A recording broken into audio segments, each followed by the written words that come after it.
So, breaking news. Josh Simmons, Labour MP, steps down to give Andy Burnham a chance to be Prime Minister. Andy Burnham has to win this little election though in this area. And I'm just going to quickly push play now and find out what's going on. The Health Secretary, Wes Streeting, has handed in his letter of resignation to the Prime Minister. Ah, and that's another thing. Wes Streeting is not challenging for to be Prime Minister, as initially thought by a lot of people, actually, including me. So I stand corrected on that one. Although he might change his mind, but as it is, he's not gonna bother. He says, where we need vision, we have a vacuum. Josh Simons from Makerfield is standing down in order to let Andy Burnham run in the seat. A dramatic day in Westminster. Wouldn't it be funny though if Andy Burnham actually lost that little election? Because if I mean, hang on a minute, I will push play in a sec. But if Andy Burnham wins this little election, will he have to resign again in order to challenge for a leadership, like what everyone thought Wes Streeting was doing when he resigned? You know? Don't know. We'll find out. Is getting more intense every minute. I can confirm that I will be requesting the permission of the NEC to stand in the Makerfield by-election. The Prime Minister didn't create any of this, and in my conversations with him during this week, this is my bloody advert. personal collection. So cute. Only on Etsy. Well, it certainly is chaotic. It's chaotic chaos. Don't use Etsy.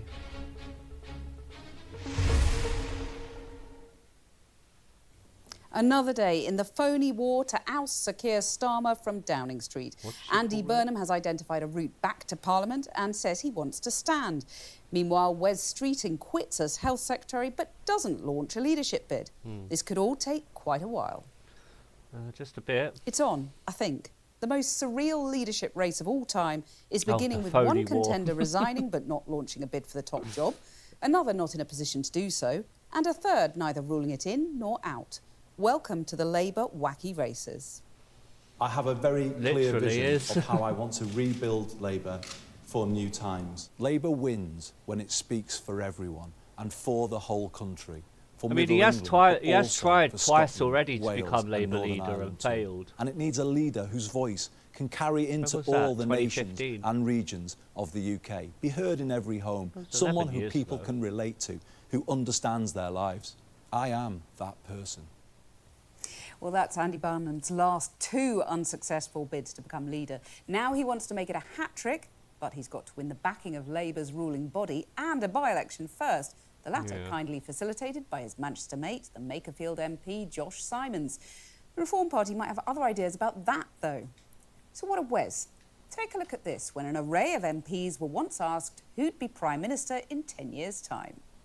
Any old bloody Labour woman I'll take. Undoubtedly Kemi Badenoch. Gavin Williamson. Amber Morris. Rees-Mogg. How about that? Rees-Mogg. I think it'd probably be me.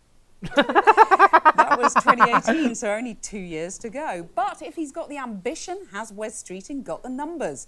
Now, he's quit as Health Secretary. He'll have plenty of time to find out. But as of now, he hasn't formally called. Even Wesley was smart enough to be like, maybe it's best if I don't step in. Like, I won't win. Especially when you had Angela Rayner, like, now cleared of all this to do with her tax thing and that. Yeah, no, it was very, very smart, because you would have had Ed Miliband and Rayner then stepping in, like, with Wes Streeting, and yeah, it would have been good for Wes Streeting. The contest. So let's look at the Red Queen herself, whose appetite for the job has vacillated right up until the present day. Yes, I think I could do it now. I think I could. And I don't want to be leader of the Labour Party. I'm very happy and honoured to do the job. What kind of politician are you? You don't want to be leader of your party? No, I'm very happy and honoured. Would you like to lead that team? Would you want to be Prime Minister? I want to deliver as part of the team. And I've always said that it is a team effort. So that's clear then. And here's the worst part. Nothing will get much clearer for days, weeks, possibly months to come. Well, it was quite the letter from Wes Streeting to the PM, but after all that, the days of briefing and speculation, it failed in one very specific area. It did not say he was putting in for the leadership. It was a two-page letter trumpeting what Wes believes are his achievements as Health Secretary.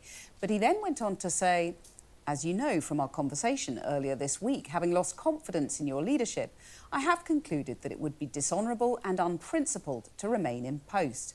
Going on to say, it is now clear that you will not lead the Labour Party into the next general election and that Labour MPs and Labour unions want a debate about what comes next. In response, as is the tradition, the Prime Minister released a polite letter about Wes Streeting, reading in part, I am truly sorry you will no longer be sat at the Cabinet table helping to transform our National Health Service. But I have no doubt you will continue to play an important role in our party for many years to come.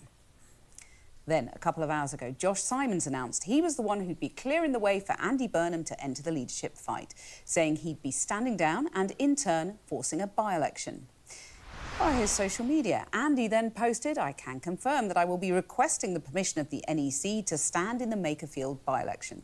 I grew up in this area and have lived here for 25 years. I care deeply about it and its people. I know they have been let down by national politics. This Going is on what to say, Nigel there is Farage, only so much that can be done from Greater Manchester. Much bigger change is needed at a national level if everyday life is to be made more affordable again. This is why I now seek people's support to return to Parliament. Well, there's lots to discuss then, and we'll head to Downing Street and speak to John Craig in a moment. But first, let's have a word with Sam Coates. Sam, my head is absolutely spinning. Just tell me what's going on.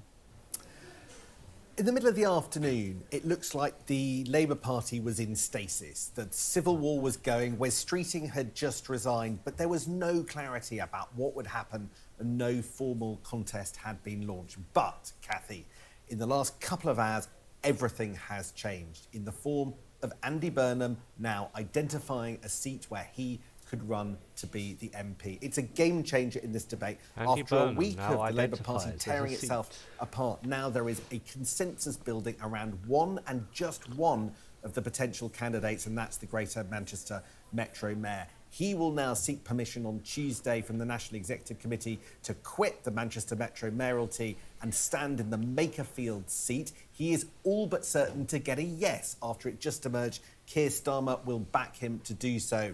Then he will fight the by-election of his life. It will not be easy. Josh Simons, the previous MP, only just won it 5,000 votes in the last election. Reform UK winning every single ward with a majority in that seat in last week's local elections. Nigel Farage will throw everything at it.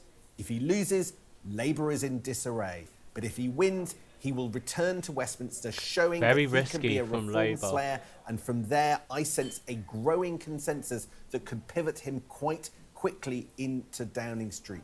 We have weeks and months of uncertainty ahead, but tonight, Cathy, for the first time in this extraordinary week, we have a clear sense of direction and one candidate that could potentially now seriously be seen as someone who can take over from Keir Starmer. You could end up with Keir Starmer staying in office, given that all of those hurdles you set out. You could have a Reform mayor in Manchester, a Reform MP in Makerfield, and Keir Starmer still in Downing Street. The absolute disastrous outcome for the Labour Party would be for it to put all its chips on Andy Burnham winning the Makerfield by-election, which will be in about 6 to 7 weeks this side of the summer, and then he crashes down at the hands of Nigel Farage. Very real possibility. Andy Burnham has deliberately chosen not the easiest route to take to show the Labour Party he is something special. But what if he isn't? We'll see. Because at that point, I have no idea what the Labour Party would do, and I suspect none of they do either. There's consensus that Keir Starmer can't go on, but tonight all the chips are on Andy Burnham. They'll all be thinking he better win it.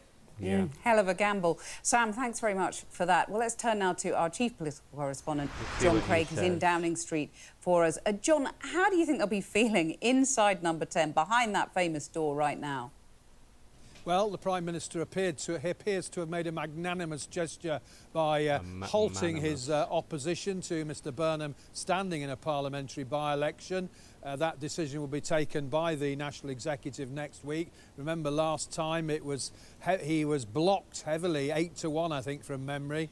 The only one who supported him was Lucy Powell, the Deputy Leader of the party. But here, never mind being generous to Mr Burnham, there's fury at the decision by Josh Simons to step aside for Mr Burnham in Makerfield. That's in Wigan. It's more or less next door to his old seat of Lee, because Josh Simons was regarded here as one of their own.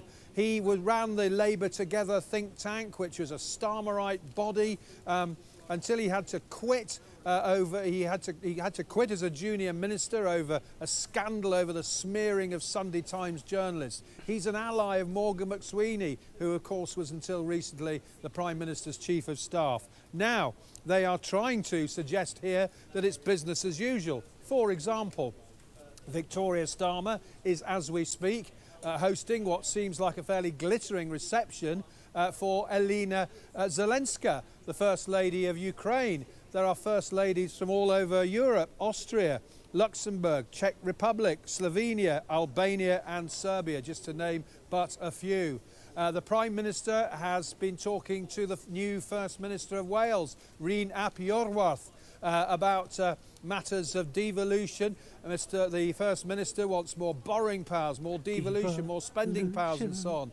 Prime Minister's announced he's going to have a summit with all the First Ministers of Wales, Scotland and Northern Ireland in June, assuming he's still Prime Minister, of course. But, glaring example of the paralysis in government, here we are, 7:10, we still don't have a successor to Wes Streeting as Health Secretary, 6 hours later. Now, earlier in the week, those junior ministers who quit and parliamentary private secretaries were replaced straight away. Normally, when a minister quits in circumstances like this, they're replaced straight away, just to show that the job of government goes on. When Michael Heseltine stormed out of that door years ago, 1986, as quit as Defence Secretary over the Westlander saga, Margaret Thatcher replaced him straight away. Well, 6 hours. Dithering, or is it that he's offered the job to certain people, either at Minister of State level or Cabinet level, and they've said, no, I'm not going to serve in your Cabinet, you've only got a few more weeks in the job. So 6 hours later, we are still waiting. Why doesn't he offer it to Angela Rayner? She's looking for a Cabinet return. Perhaps she's turned it down as well. Well, we may hear who's the new Health Secretary.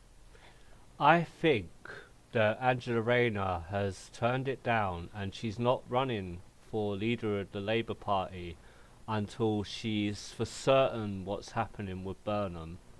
And if Burnham loses the by-election, I think then she will jump in. It will probably be between her and probably Ed Miliband, maybe even Lucy Powell, who knows, but I reckon definitely it will be between her and maybe Ed Miliband, I think, because Andy Burnham still has to win it yet, and nobody wants to do it yet until they're 100% certain that Andy Burnham is gonna be challenging. There's nothing they can do anyway until after the by-election, and like they said, this can take ages. So Starmer's going to be in his job for a hot minute yet. 3 years later tonight, but we're still waiting. John, thanks very much. And if there's any more breaking news, we'll obviously come back to you. We're joined here in the studio by Melanie. And that's that for now. But yeah, no, 100%. We'll I'll keep my ears and eyes open for any more news, and I'll update you if anything does come up. But at the moment, it's for certain now what's happening. So now everyone's going to be looking at the by-election and numbers for that now, to do with Andy Burnham and whoever's going to be running in contention for that. It should be interesting. The circus is still going. Peace. Till next time.